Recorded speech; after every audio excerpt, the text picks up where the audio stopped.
자, 오늘은 10장 8절부터 보겠습니다. 하늘에서 나서 내게 들리던 음성이 또 내게 말하 이르되 네가 가서 바다와 땅을 밟고 서 있는 천사의 손에 펴놓인 두루마리를 가지라 하기로. 내가 천사에게 나아가 작은 두루마리를 달라. 즉 천사가 이르되 갖다 먹어버리라. 내 배에 있는 쓰나 네 배에 다니라 하면 내가 천사의 손에 잡은 두루마리를 갖다 먹어버리니 내 입에는 똑같이 다나 먹은 후에 내 배에서는 쓰게 되더라. 그가 내게 말하기를 내가 많은 백성과 나라와 방언과 임금에게 다시 예언하여 하리라 하더라. 아멘. 여러분 반복하는 이야기지만 천사가 직접 그 말씀을 갖다가 이루면 되지. 구태여 이 두루마리를 갖다가 먹어버리라. 이렇게 해서 또 사람한테 사도한테 또 그 말씀을 두루마리를 먹게 해서 먹을 땐 꿀처럼 달았는데 또 배에서는 쓰게 되고 뭐 이런 과정을 겪게 하시는 이유는 뭐 때문이에요? 천사가 사실 보이지 않는 역사의 그 뒷면에서 다 일을 하고 있지만 전면에 내세우는 것은 보이는 사람이란 말이죠. 인간이란 말이죠. 왜냐하면 그러니까 보이지 않는 하나님이 육체를 입고 이 땅에 오셔가지고 뜻을 이루잖아요. 언약을 이룬단 말이죠. 그런 것과 마찬가지로 육체를 입고 이 땅에 오셔서 언약을 완성하신 그 예수님의 노선 그대로 자기 백성을 부르시고 그렇게 예수의 노선에 동참된 그 자기 백성들이 예수 그리스도의 몸으로 세워지잖아요. 그러니까 예수님의 몸, 예수님과 같은 몸을 연합되기 위해서는 예수님의 살과 피가 거기에 섞여야 된단 말이죠. 그러니까 예수님의 살과 피가 우리 가운데 들어오기 위한 과정에서 우리의 살과 피가 또 이렇게 잘려나가는 그게 할례라고 그러는데 할례의 어떤 사건들이 따라와야 되는 거예요. 그러니까 우리가 이제 뭐 다음 주에 보겠지만 감람나무가 두 가지가 있잖아요. 돌감나무 가지를 꺾어다가 창감나무에다 접붙임하는 것처럼 이게 돌감나무 원래 그 돌감나무 그 줄기에서 꺾어져 나와서 창감나무에 접붙여지는 것처럼 이게 꺾어지고 붙여지는 과정 가운데에서 이제 예수님의 살과 피, 성도의 살과 피가 연합되는 과정에서 우리의 것은 부정되고 예수님의 요소가 들어오는 그런 과정에서 뭐가 일어나는 거냐면은 네 배에서는 쓰다라는 말씀이 이루어지는 거죠. 그래서 원래 어때요? 원래 인간의 본성은 말씀의 본성과 맞아요, 안 맞아요? 이게 안 맞아요. 그러니까 예수님의 본성과 우리의 본성이 맞지 않기 때문에 우리가 예수님을 바라보고 저분이 메시아구나. 나한테 뭘 주실까 하고 예수님을 기대하고 뭔가 예수님을 따라올 땐 다 꿍꿍이가 있으니까 예수님을 따라오면서 막 그 헛된 꿈을 꿀 때는 다 알단 말이죠. 예수님이 이제 예루살렘에 수용합치게 되면 거기서 나라를 새롭게 하시게 되면 우리가 좌편 우편 앉겠지라고 하는 예수님을 따라올 때 품었던 그 기대는 너무 달달해요. 달달해서 그런 기대를 품고 우리가 말씀을 본단 말이죠. 그러니까 말씀을 보고 예수를 믿을 때는 다 나에게 뭔가 좋은 일이 있겠지. 나와 내 가족들한테 좋은 게 있겠지라고 그 달달한 기대를 품고 예수를 따라왔는데 막상 예수님이 자기의 살을 찢고 피 흘려서 우리 가운데 주시는 그 모든 말씀들은 우리에 비해서 쓰게 되는 거죠. 그래서 이제 갖다 먹어버리라 이 말씀이 네 배에는 달지만 쓸 것이다 라고 하는 이제 예수님이 걸어갔던 그 쓰디쓴 어떤 고난의 길을 십자가의 길을 우리 가운데 접목시키시는 접붙이시는 그런 과정으로 성도를 인도한다는 거죠. 그러니까 이게 바꿔 말해 이런 거죠. 인간들은 자기들이 구원될 것을 바라고 예수를 믿지만 어때요? 사실은 인간들이 바라는 구원은 허상이고 욕망이고 우상이었고 두루마리를 우리 가운데 집어넣으신 이제 그분의 의도가 이루어지는 거잖아요. 그러니까 엄밀히 말하면 성도는 구원을 당하는 거죠. 내가 이런 개념이죠. 구원을 내가 얻어 소유하는 것이 아니고 오히려 성도는 구원에 의해서 소유당하는 그런 개념이 되어버리는 거예요. 말씀이 내게 들어오는 순간 내가 말씀 먹었지 좋다라고 하는데 어때요? 실제는 그 말씀이 나를 끌고 가버리는 거라. 그러니까 내가 말씀을 먹었다고 좋아했는데 알고 봤더니 그 말씀이 내 인생을 끌고 가버리는 거죠. 그러니까 지난주에 했던 것처럼 요셉 같은 경우에도 요셉이 꿈을 꾸고 좋아했잖아요. 그래서 꿈을 꿨는데 너무 멋있는 꿈이지. 해와 달과 열한벌이 막 절을 하고 있으니까 요셉은 멋진 꿈을 꿨다고 좋아했는데 어때 실제적으로는 그 꿈이 요셉을 끌고 가버리죠. 그 언약의 꿈이 이루어지는 과정으로 끌고 갈 때에는 이제 요셉 개인이 품었던 인간적인 것은 부정당하는 과정이기 때문에 그게 쓴 과정이 따라오는 거잖아요. 그렇게 써지는 거예요. 그래서 저 이런 용어를 이제 쓰고 싶어요. 이제 징집이라는 용어, 징집. 군대 가고 싶지 않았는데 군대 오라고 영장 날아왔단 말이죠. 그러니까 이 작은 두루마리를 갖다 먹어버리라. 이것은 어때요? 이것은 요한을 부르는 영장이에요. 어떤 그 국방장관의 명명서죠. 그래서 이 모든 말씀은 우리가 이 말씀을 읽고 듣고 지키면 좋은 일이 있겠지라고 생각했으나 사실은 그 말씀이 우리를 부르는 영장이었다. 그래서 우리를 이렇게 징집하는 거예요. 그래서 하나님의 구원에 징집되어서 하나님의 그 뜻을 나타내고 증거하는 용도로 부름하게 된 거죠. 그래서 뭔가 인간의 욕망을 볼 때는 달달한 기대감을 어떤 일으키는 그런 말씀들이지만 실제 그 말씀이 내게 들어와 버리면 오히려 나를 부인시키고 내 세계를 무너뜨리고 내 세계를 파괴하고 내 안에다가 새로운 세계를 일으키는 그 말씀의 어떤 새로운 작용이 이루어지는 과정이기 때문에 써지는 거죠. 그래서 징집되었다. 그러니까 성도는 하나님의 구원 어떤 교회에게 징발되어서 그의 도구로 쓰이는 거예요. 그래서 제가 예전에 참 보고 신기했던 말씀 하나 잠깐 출애굽기 말씀 볼게요. 출애굽기 12장 출애굽기 거기 이스라엘 백성들이 출애굽할 때 하나님이 특이한 용어를 하나 쓰시는 게 예를 들면 출애굽기 12장 41절에 보면은 12장 41절 430년이 끝나는 그날에 여호와의 군대가 다 애굽 땅에서 나왔음즉. 여기 보면 이스라엘 백성들을 뭐라고 불러요? 군대. 네, 여호와의 군대라고 불러요. 그래서 아니 이스라엘 백성들은 애굽 땅에서 군대 훈련 받은 적도 없고 뭐 신병 교육대 나온 적도 없어. 근데 그 아브라함과 약속했던 그 430이 끝날 때 여호와께서는 그 이스라엘 백성들을 군대라는 용어를 사용하면서 출애굽시키는 거죠. 이 말은 무슨 말이에요, 이제? 이스라엘 백성들은 야, 이제 우리가 애굽을 나가는구나. 이제 뭔가 좋은 일이 있겠지. 이젠 자유야. 라고 막 기뻐하고 좋아하는데 어때 그게? 그게 사실은 군대 입대하는 거였어요. 그러니까 이스라엘 백성들도 자기 꾀에 빠진 거고 아, 이제 애굽을 나가는구나. 이 약속에 따르면 너무 좋은 일이 있겠지, 이제. 이젠 자유야. 하고 이제 막 자기 그 뜻대로 살겠다고 막 자유 막 해방감을 느끼고 좋아라 하는데 사실은 어때요? 그것이 여호와의 군대에 입대하는 입대일이었어요. 그러니까 출애굽은 입대일이었다. 그게 참 제가 볼 때는 옛날에 제가 볼 땐 아니 왜 군대라는 표현을 쓰지? 이 군대란 말이 지금 여러 번 나와요. 출애굽기에 지금 여기만 아니라 지금 다 못 찾겠는데 한 번 더 볼까? 앞에 그 6장도 나왔는데 출애굽기 6장에도 한번 나왔는데 6장에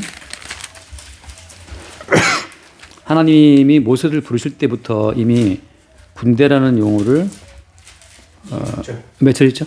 26절. 네, 26절 한번 읽어보세요. 이스라엘 자손을 그들의 군대대로 애굽 땅에서 인도하라 하신 여호와의 명령을 받은 자는 이 아론과 모세. 자, 이미 그러니까 모세는 처음부터 하나님께서 이스라엘 자손들을 그냥 출애굽해서 자유를 얻은 개인으로 우리 민족을 구원하시는 게 아니구나. 그럼 뭐였어 그럼? 아, 하나님의 군대로 지금 입대시키는 과정이었다. 그리고 이제 구원이라고 하는 것은 하나님의 뜻을 이루는 군대로서 입대하는 과정이었어요. 근데 어때요? 이스라엘 백성이 봤을 때는 일단은 이 지겨운 노역에서 벗어난다 그러니까 일단 자유도 하라고 막 좋아하죠. 좋아했는데 실은 어때? 실은 그것이 입대였다. 입대. 군대 입대하는 것이 이제 징집된 거란 말이죠. 그래서 모든 주의 백성들은 주님의 뜻을 주의 언약을 나타내고 증거하는 일에 동원된 군대라고 하는 거죠. 물론 여기서 말하는 군대는 언어로 보자면 이제 우리를 말하는 아미 군대, 그 무기를 갖고 싸우는 그런 아미의 군대를 말하는 게 아니고 여기서 말하는 군대는 좀 달라요. 보이지 않는 사령관이 하나님인데, 그러니까 보이지 않는 사령관에 의해서 통치되는 어떤 용도를 위해서 일반 군대는 모든 각기 사병이 어때요? 전투 능력을 키워 나가야 되지만 여호와의 군대는 각 개인의 능력은 아무짝에 쓸모가 없어요. 오직 한 분의 이름으로만 싸우는 거예요. 그래서 대표적인 얘기가 그거잖아요. 여리고성 들어갈 때 언약궤 메고 돈단 말이죠. 그러니까 보통 군대의 전쟁 방식이 아니에요. 또 지난주 오후도 얘기했었던 것처럼 뭐죠? 아브라함이 310명 되고 싸워 이겼는데, 그러니까 세상적인 군대가 싸우는 방식이 아니고 오히려 어때요? 오히려 가장 약한 모습, 가장 무능한 모습, 가장 개판인 모습, 가장 죄인된 모습을 나타내고 증가함에도 불구하고 어떻게 이기지? 이거거든요. 그래서 이스라엘을 군대라고 말할 때는 보이는 이스라엘을 통해서 보이지 않는 머리이신 주님을 나타내고 증가한 용도로서 활동하는 군대인 거예요. 그러니까 이게 이스라엘이라는 군대는 대표적인 또 뭐가 있어요? 한번 떠올려보세요. 다윗. 다윗 싸울 때 아말레 누구죠? 블레셋의 거기 누구더라? 골리앗이 나와 싸울 때 어때요? 사울 군대가 다 떨고 있었어요. 아무도 골리앗과 나 싸울 엄두를 못 내고 있었는데 누가 나가 이게요? 다윗이 나가 이긴단 말이죠. 다윗이 나가서 돌멩이 던져서 이기는데 그런 것처럼 이스라엘은 뭐냐? 이스라엘 군대를 사울 왕은 오해한 거예요. 그래서 사울 왕은 막 갑옷을 입히고 3,000명 결사대를 주변에 두고 생쇼를 다 한단 말이죠. 그렇게 무기를 연마하고 전술을 연마하고 갑옷을 입히고 했는데 불구하고 골리앗과 싸울 때 아무 힘을 못 써요. 무슨 말이냐? 하나님의 군대라고 하는 것은 각 개인의 능력을 극대화해 싸우는 군대가 아니라 오히려 연약한 모습, 오히려 뭐랄까 죄인의 모습, 두려워 떠는 모습을 보이는 가정 가운데에서 정말 나는 무능하다. 할 수 있는 게 아무것도 없다. 이제 망했다. 이제 죽었다.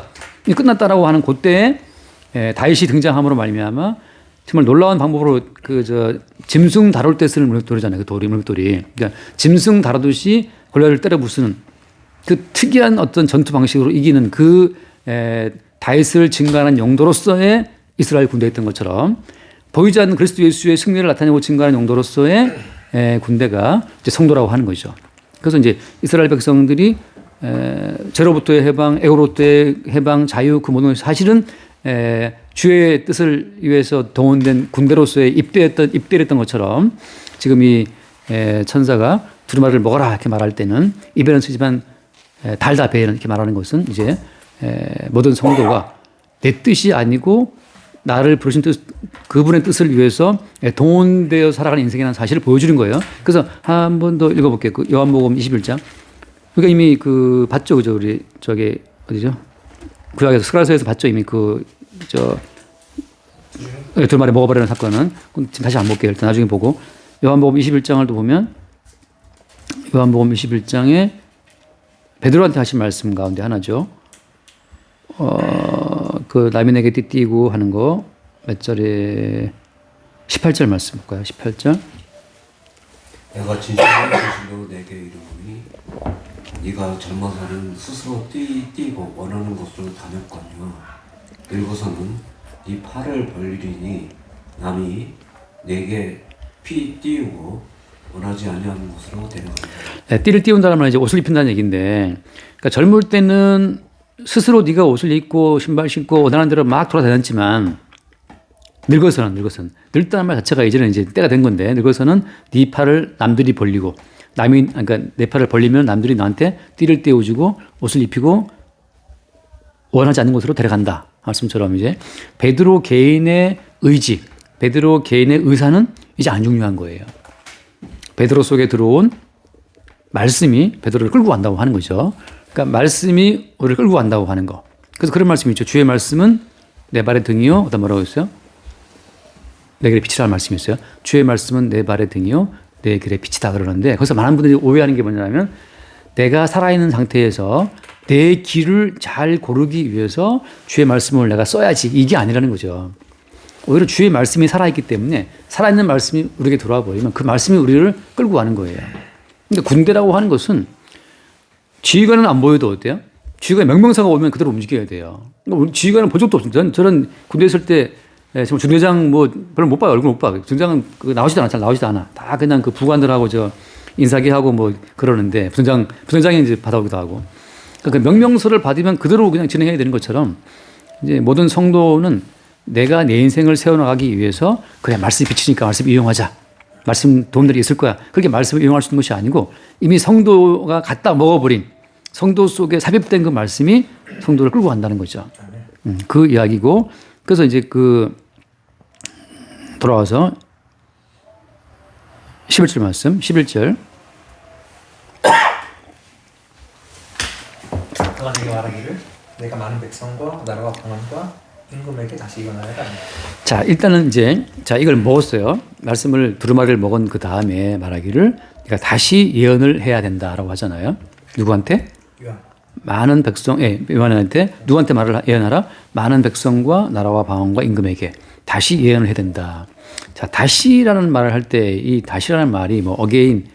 그러니까 어떤 단회적인 걸 말하는 게 아니라 이건 반복적으로 예언할 것을 말하게 되는 거예요.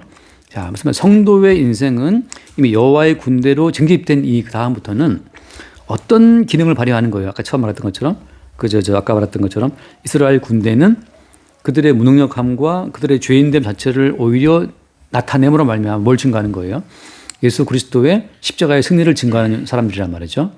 그러니까 말씀이 내게 들어오면 우리 안에서 끝없이 우리가 죄인이라는 그 배설물을 계속 배설하게 만들어요. 제가 아까 쓰는 그 단어 있잖아요. 그 신진대사. 생명이 내게 들어오면 우리 안에 불순물을 배출한다는 거죠. 그래서 정상적인 건강한 사람은 매일매일 뭐 오줌 몇 리터, 똥 뭐 몇 리터 이렇게 분명히 하고 산소, CO2 얼마 끝없이 살아있는 존재는 불순물을 내보내는 역할을 한단 말. 그런 것처럼 지금 말씀이 우리 속에 들어와서 생명의 작업을 벌이게 되면 계속해서 우리 안에 우리가 왜 죄인인지 우리가 벌어야 될 나 자신의 유익이 무엇인지를 계속 쳐내는 작업을 하는 거예요. 그래서 잠깐 읽어만 넘어올게요.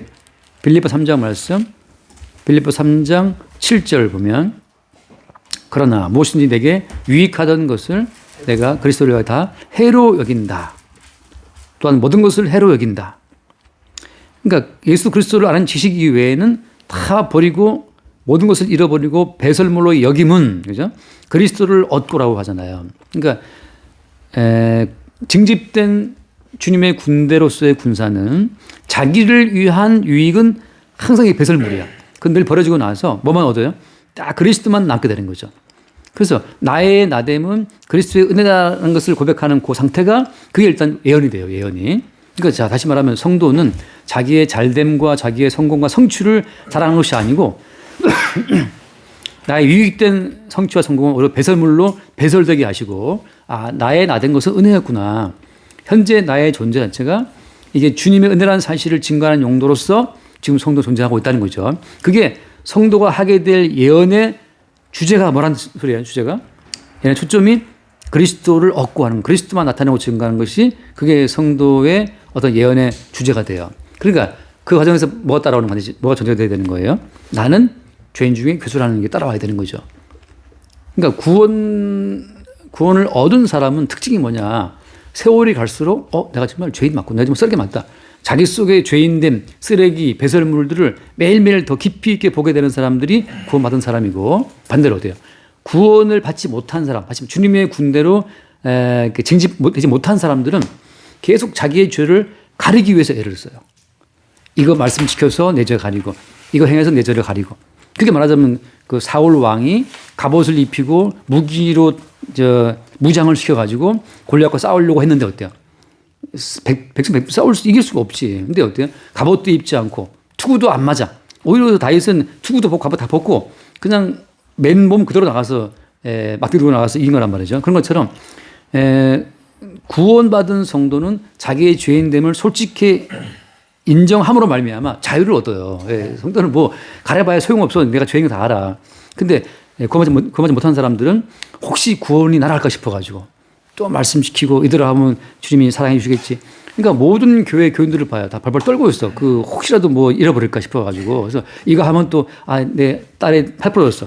내 딸 팔 부러진 것은 내가 기도 안 했기 때문인가 말씀 없기 때문인가 끝없이 그런 율법으로 행위로 도덕과 윤리로 자기를 가려왔기 때문에 자기 속에 그 더러운 결혼한 것이 늘 두려운 거죠. 근데 어때요? 예언하게 되는 주님의 군대는 자기의 죄인됨을 솔직하게 인정함으로 말미암아서 나의 의가 누구다? 나의 의가? 내 의가 주님이라는 사실을 증거하게 되는 그 어떤 정말 호탕한 마음이라 그럴까? 뭐 두렵지 않은 마음이죠. 뭐 내가 죄인인 거 주님이 다 아시는데 뭘 숨겨? 그 자유로움이 있는 거란 말이죠. 그렇게 그게 첫 번째 예언이에요. 그래서 예언이라고 하는 것은 제가 봤던 것처럼 7 우리가 말했던 그 모든 비밀의 주제는 뭐였어요? 주제는 그리스도인데 그리스도. 그러니까 내가 아니고 이 자들아 내가 아니고 그리스도야. 이 사실을 호탕하게 말할 수 있는 그 성도가 사실은 그리스도 예수의 군대인 거죠. 예. 그래서 이 군대는 그냥 주님의 뜻만 나타내면 되는 거예요. 개인적으로 뭘 챙길 게 없어요.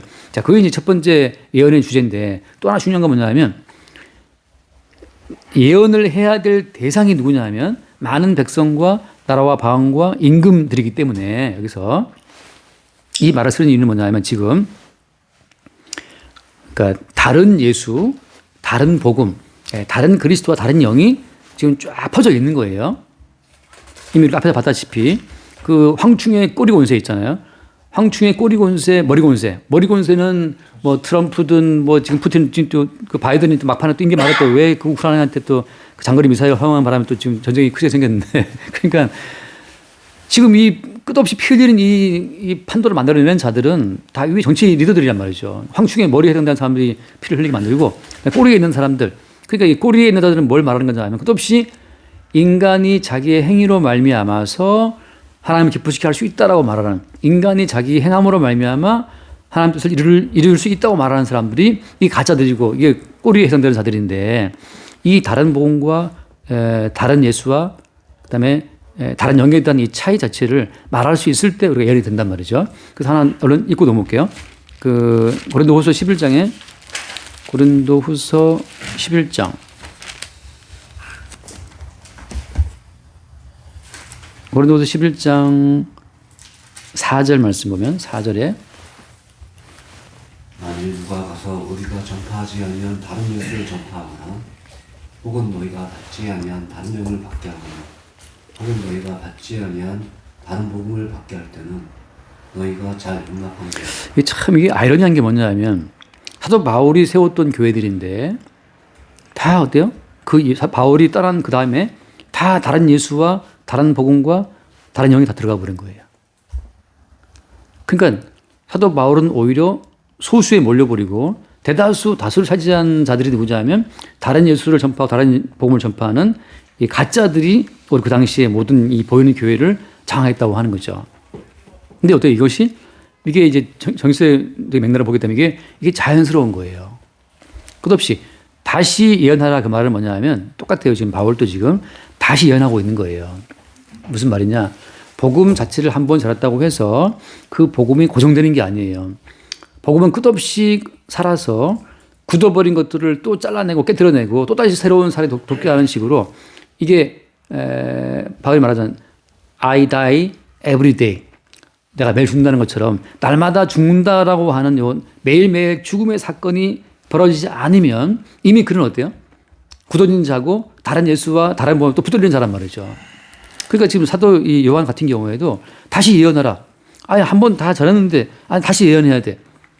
왜냐하면 끝없이 그들 가운데 뭐가 생기기 때문에 아까 앞에 안 봤지만 뱀의 세력이 아직 활동하고 있고 또 지금 어때요? 황충의 세력이 활동하고 있기 때문에 끝없이 지역 권세가 그들을 장악해서 다른 복음으로 그들을 끌고 간다는 이야기죠. 그러니까 지금 다시 예언할 때 이것도 하나 중요한 포인트가 뭐냐면 다시 예언할 때 안 믿는 자들을 믿게 하는 목적이 아니에요. 앞에도 이미 봤다시피 어때요? 인침받지 않은 자들에게만 지역 권세가 지금 휩쓸고 있잖아요. 그러니까 다시 예언할 때는 믿는 자들에게 붙어 있는 배설물과 불순물들을 제거해내는 그것은 다른 복음이지. 그건 다른 예수를 따라가는 거야. 그건 다른 영이야. 라고 십자가 복음으로 책망함으로 벗겨내는 예언이 따라오는 거지만 또다시 뭐예요? 아닌 자들에게는 그것이 영 아닌 거예요. 아닌 자들은 아닌 거다. 이 반복이 따라오는 거죠. 그러니까 지금 아닌 자를 되게 하는 게 아니라는 거예요. 지금 제가 이 말을 왜 하냐면 개척을 쭉 많이 들어보면 많은 분들이 계속 뭐 회개 끝내 그들을 구원해야지 이렇게 막 말하는 분들이 많아요. 그 자체는 네 생각이고 왜 성경은 이미 창세 전에 주의 택한 백성이 따로 있어요. 그들을 향해서 예언함으로 말미암아 다시 그들을 끝없이 정결한 처녀로 그리스도께 돌아오도록 하는 과정으로 복음을 전가하는 거지 아닌 자들을 부르는 게 아니란 말이죠. 그래서 이 예언을 하게 되면 뭐가 따라오냐 하면 이제 이 예언을 하게 되는 자에게 뭐가 따라오겠어요? 황충의 권세가 포위를 합니다.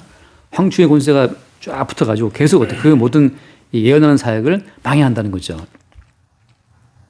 그래서 그러기 때문에 이 두루마리를 먹어본 자리의 인생이 배에서 쓰게 되는 거예요. 한번 잠깐 오늘 말씀 볼게요. 사무엘상 18장 정도로 봅시다. 18장. 거기 이제 다윗이 골리앗을 쓰러뜨린 다음에 이제 사울 왕에 의해서 발탁되어 가지고 사울을 섬기는 거죠. 자가 된다. 사울의 이제 충성스러운 장군이 되는데 사울 왕의 사이가 되고 그런데 그 사무엘상 18장 보면 그 창으로 다윗을 죽이려는 장면이 18장 10절 볼까 10절.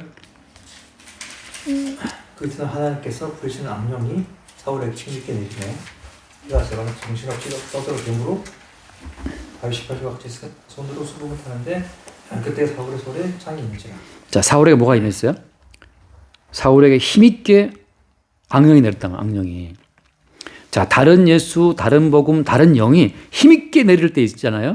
정말 다른 복음을 증거하는 자들에게 다른 영이 힘있게 내리면 정신없이 떠들어야 된다는 말씀을 정신이 떠들면서 뭔가 일을 벌이는 거예요. 따라서 이제 뒤에 보겠지만 다른 복음을 증거하는 자에게 다른 영이 임함으로 말미암아서 놀라운 권능이 벌어집니다. 뭔가 일이 이루어지고 나라가 세워지고 교회가 세워지고 굉장히 벌어져요. 근데 결론적으로 어때요? 다른 영이 힘있게 내릴 때 그가 뭘 하냐 하면 자, 사울의 손에 창이 있으므로 그 다음 11절 말씀 그가 스스로 이르기를 내가 다윗을 벽에 박으리라 하고 사울이 그 창을 던졌으나 다윗이 그의 앞에서 2번 피하였다.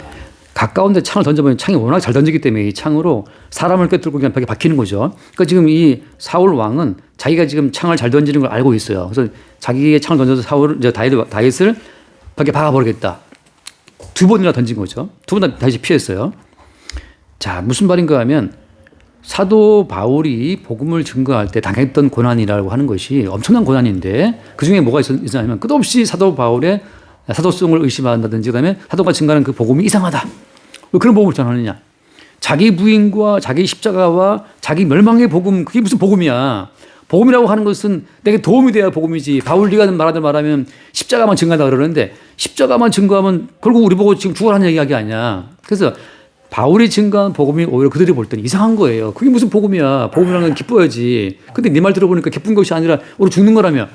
그래서 그 당시의 사람들이 이 사도 바울의 이 복음을 엄청 의심하고 그 초대교회 역사와 그다음에 이제 신학자들의 연구하는 거 보면 사도 바울은 그 당시 말하자면 교회에서 왕따였단 말이죠. 왕따였어. 그래서 이게 말들이 많아요. 그러니까 분명 초창기에는 말하자면 다른 복음, 다른 예수, 다른 이 영이 득세했는데 어떻게 교회 역사 가운데에서 소수였던 바울과 소수였던 사도 요한 이런 사람들이 어떻게 교회의 중심을 이루어서 오늘까지 복음의 핵심을 이루는 성경을 썼느냐 이건 이제 하나의 미스터리란 말이죠. 조직화된 당시에 많은 큰 교회들에서는 요한은 지금 반모스 교황 가 있지.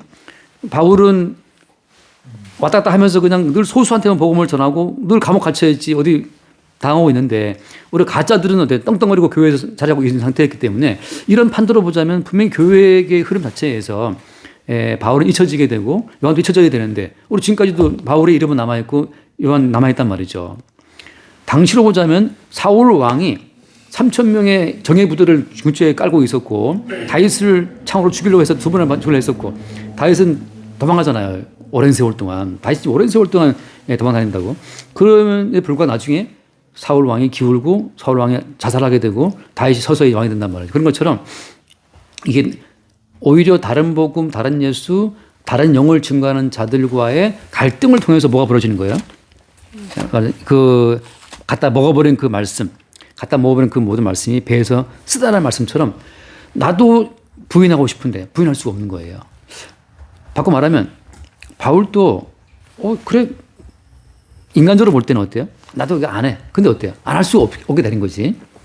왜? 이미 들어온 말씀 때문에. 그리고 이제 이미 들어온 말씀 때문에 다른 복음, 다른 예수, 다른 영을 전파하고 싶어도 할 수 없는 그 상태에서 뭐가 벌어지는 거냐 하면 배에서는 쓰다는 거. 실존적으로는 입에서는 단데 실제 그 말씀이 내 가운데 역사할 때는 너무 괴로워. 왜? 알아주는 이도 없고 따라오는 고통이기 때문에. 그래서 한번 그 고통을 가장 잘 보여주는 게 예레미야인데 예레미야 그 몇 장이죠? 그 내가 이 말씀을 안 전하고 싶은데 안 전하면 또 불 붙는 것 같다. 그런 표현이 나오는데 불 붙는 것 같아서 안 전할 수 없다. 예레미야 20장 7절 말씀 7절부터 볼까요? 여호와여 주께서 나를 권유하심으로 내가 그 권유를 받았사오며 이제 쉽게 말하면 이제 두루마리를 먹어버린 거예요. 먹으라 해서 주께서 나를 권유하심으로 내가 권유를 받았는데 주께서 나보다 강하사 있었으므로 내가 조롱거리가 되니 사람마다 종일토록 나를 조롱합니다. 8절 말씀 보세요. 내가 말할 때마다 외치며 파멸과 멸망을 선포함으로 여호와의 말씀으로 말미암아 내가 종일토록 치욕과 모욕거리가 되는입니다. 그러니까 예레미야가 말할 때마다 야 그건 망하는 길이야. 성전 그거 아니야. 성전이 아니야. 야 니들 바벨론 포로 끌려가. 니들이 망하는 건 당연한 거야. 당연히 니들이 망해야 돼. 이런 파멸과 멸망을 선포하니까 그것 때문에 어때? 종일토록 치욕과 모욕거리가 되는 거예요. 십자가라고 하는 것은 이거는 유대인에게는 거리끼리인 것이고 또 뭐라고 헬라인들한테는 미련스러운 거기 때문에 십자가를 증거하면 사람들이 그 십자가를 환영하는 것이 아니고 꺼리끼하고 부끄러워하고 그걸 무식하게 생각하는 거예요. 그래서 종일토록 치욕과 모욕을 받는다. 9절 말씀. 그래서 내가 다시는 여호와를 선포하지 아니하며 그의 이름으로 말하지 아니하리라 하면 너무 괴로운 그럼 나 말 안 해. 어때? 그러면 또 나의 마음이 불붙는 것 같아서 골수에 사무치니 답답하여 견딜 수 없다. 말을 안 하고 싶은데 또 안 할 수가 없어. 이거 분명히 보이는데 저게 아니는데 저게 아닌 걸 내가 분명히 내 속에 들어온 말씀으로 말미암아 지금 확인되는데 그걸 또 말 안 하는 게 또 미친 거죠 이게. 그래서 지금 예레미야의 입에서는 달았지만 주님의 권유를 받고 주님 알겠습니다 라고 했지만 그 실제적으로 말씀이 들어와 자기를 끌고 갈 때는 어때요? 너무 답답하고 괴롭고 종일토록 나를 조롱하니까 너무 괴로워서 이거 내가 선포 안 하겠다. 그것도 견딜 수 없는 거죠. 이게 말하자면 이제 주님의 군대로 징집된 자들의 어떤 실존적인 고통이라고 하는 거예요. 그렇게 해서 다시 예언을 하게 되면 그 예언하는 그 모든 과정 가운데서 어떻게 벌어지느냐. 그 십자가의 예언이 선포될 때마다 어떻게 돼요? 이제 그냥 주변 사람들의 반대와 멸시와 천대, 그다음에 사울 왕처럼 창으로 던져서 박으려 하는 살다가 벌어지게 되고 이게 막 너무 많은 고통이 따라오는 거죠. 자, 여기에서 이제 이 끝이 아니고 주께서 두루마리를 먹게 함으로 그 두루마리의 예언, 7 우리의 비밀을 전파하게 했는데 그 전파하는 과정을 통해 돌아오는 것은 어마어마한 반발이고 멸시와 조롱인데 그 모든 과정을 통해서 주님이 의도하신 마지막은 어떤 거예요? 마지막은 백성과 나라와 방언과 임금들의 배후에 뭐가 있어요? 배후에 있는 사탄의 영, 사탄. 그 사탄 자체를 기어이 끄집어내고자 하는 것이 마지막이에요. 그래서 이제 성도는 뭘 보냐면 성도는 이 보이는 세계의 깊은 시면, 보이는 세계의 깊은 이면에 무엇이 있다는 걸 아는 거예요. 야, 이 보이는 세계 이면에 사탄이 있구나. 그걸 아는 자들이 두루마리를 갖다 먹어버린 사람들이에요. 따라서 보이는 어떤 외적인 사태, 보이는 어떤 외적인 그 일들을 처리함으로 이 문제가 끝나는 것이 아니고 이 모든 문제는 보이는 세계의 깊은 배후에 있는 악의 영으로 왔기 때문에 그 악한 영과의 전쟁이라는 사실을 보게 되는 거죠. 그래서 한 번 더 읽고 데살로니가 후서를 보면 아까 어떤 분이 그걸 물어보더라고. 어떻게 그럴 수가 있냐? 왜 그렇게 똑똑한 사람들이 그렇게 이단에 빠지느냐? 그런데 똑똑하고 뭐 소용없어요. 그 2장 데살로니가 후서 2장 9절 말씀, 9절 우리 다 아는 이야기지만 악한 자에 나타나는 사탄 활동을 따라 모든 인력과 부족과 거짓 기적과 불의의 모든 속임으로 멸망하는 자들에게 있으리니 이는 그들이 진리의 사랑을 받지 아니하여 구원함을 받지 못함이라. 이러므로 하나님이 미혹의 역사를 그들에게 보내사 거짓 것을 믿게 하시니 진리를 믿지 않고 불의를 좋아하는 모든 자들로 하여금 심판을 받게 하려 하심이라. 자, 이게 참 놀라운 게 뭐냐면 하나님이 미혹의 역사를 그들에게 보내사 거짓 것을 믿게 하시면 그랬잖아요. 미혹의 영을 보내신 분 또 하나님이고 거짓 것을 믿게 하신, 가짜 믿음을 믿게 한 것도 하나님이에요. 다시 말하면 다른 예수, 다른 복음, 다른 영을 전파하도록 미혹의 영을 보내신 분은 누구예요? 하나님이에요. 여기서 이제 어떤 분이 깜짝 놀라면서 아니 하나님이 어떻게 이럴 수가 있냐. 하나님이 다 사랑해서 다 구원하셔야지. 어떻게 하나님이 미혹의 역사를 보내가지고 가짜를 믿게 하십니까? 그 뒤에 말씀, 그죠? 진리를 믿지 않고 불의를 좋아하는 모든 사람이 심판을 받게 하라 하십니다. 이게 심판을 받을 자로 하여금 심판을 받게 하시는 것이 주님의 뜻이라고 하는 거죠. 여기서 이제 그럼 이건 경고기 때문에 듣고 또 돌아오려고 지금 돌아오게 하는 게 아닙니까? 그래서 늘 하는 말이 어떤 거예요? 창세전에 그리스도 안에서 우리를 택하사 한 것처럼 이미 창세전에 주님이 택하신 백성들과 아는 자들을 구별해내고 분별해내는 과정 가운데 지금 다시 예언하여 하리라 한 이 말씀이 지금 이 요한에게 주어진 거예요. 다시 말하면 모든 성도가 복음을 증가한다, 예언한다 할 때는 창세전 그리스도 예수 안에서 선택된 자들을 분류해내는 작업으로 동원됐기 때문에 자기 개인적인 어떤 사적인 욕망을 따라서 넌 구원했으면 좋겠다, 넌 꼭 구원했으면 좋겠다 이렇게 개인적인 필요를 따라 누구를 구원하고 안 하고 그 고난이 있어요 없어요? 고난이 없어요. 왜? 군대라고 하는 것은 사랑과의 명령이 그냥 그대로 진리란 말이죠. 그러니까 우리는 이렇게 징집됐다, 군대로 나왔다 말할 때는 사랑관의 명령이 우리의 배에 들어왔단 말이죠. 들어올 때는 어때요? 들어온 다음부터는 이제 그 명령이 우리를 끌고 가는 거예요. 거기에서 끝없이 예언하는 과정을 통해서 아는 자와 기인 자가 분류된다고 하는 거죠. 하나만 읽고 마칩시다. 누가복음 1장. 잠깐 이거 여러분 이야기했지만 누가복음 1장에 45절 45절 아니고 37절 1장 37절부터 봅시다. 하나님의 모든 말씀은 능하지 못하시는 없느니라. 마리아가 이르되 주의 여종이오니 말씀대로 내게 이루어지이다 하며 천사가 떠나가니라. 자, 주의 여종이오니, 여종이라는 말은 바꿔 말하면 주의 군인이라는 뜻이에요. 아까 종이나 징집된 군대랑 같은 이야기인데 주의 여종이오니 말씀대로 내게 이루어지이다. 자, 이걸 고백한 사람 누구요? 마리아잖아요. 근데 마리아는 어떤 상태예요 지금? 정혼했으나 동침하지 않은 처녀란 말이죠. 정혼하지 않은 처녀가 애를 뱄다? 이것은 마리아의 죽음이에요. 사회적인 죽음이기도 하고 율법적으로 말하면 또 죽어야 되거든요. 율법적으로 말하면 이미 남편인데 지금 가늠했기 때문에 죽어야 하는 상황인데 이 모든 상황을 다 받아들이는 상황에서 자, 말씀대로 바르게 살아보겠다라고 하는 분들이 이런 마리아를 보게 되면 어떻게 생각할까요? 이거 받아들일 수 있어요, 없어요? 받을 수 없지. 말도 안 돼. 야, 하나님이 얼마나 거룩하신 분인데 정혼하지도 않은 처녀의 몸에 애를 낳게 하겠냐. 말 되냐, 이게?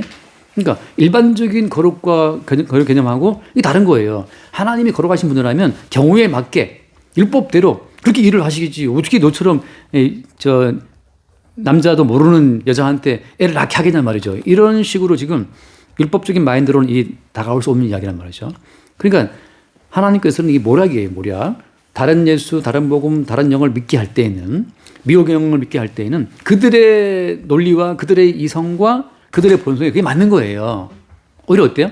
오히려 예수님을 믿는다는 이 자체가 어때요? 인간의 본성과 안 맞고 인간의 이성에 안 맞는 일이야. 근데 어때요?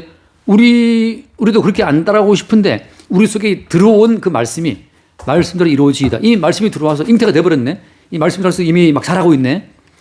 마리아는 이 말씀대로 잉태가 됐기 때문에 이제 점점 배는 불러온단 말이에요. 그런 것처럼 배가 불러오고 결국은 그 마리아의 태 속에서 예수가 태어나는 것처럼 이제 모든 성도는 원치 않게 이 속에 들어온 두루마리가 계속해서 그의 삶 자체를 장악하고 끌고 나가는 거예요. 그래서 나도 이거 힘들어. 예레미야처럼 나 안 할랍니다. 안 할래 안 할 수가 없는 게 내게 들어온 말씀이 끌고 와버린 거죠. 네가 팔을 벌리니 남이 내게 띠띠고 끌고 갈 거야. 나 원치 않는 곳으로. 그러니까 이 성도의 인생은 내가 주권자가 아니고 우리를 군대로 징집하신 그 사령관이신 그분이 주권자이기 때문에 도대체 다른 예수를 믿는 사람을 봤을 때 납득이 안 가는 길로 그냥 가게 되는 거예요.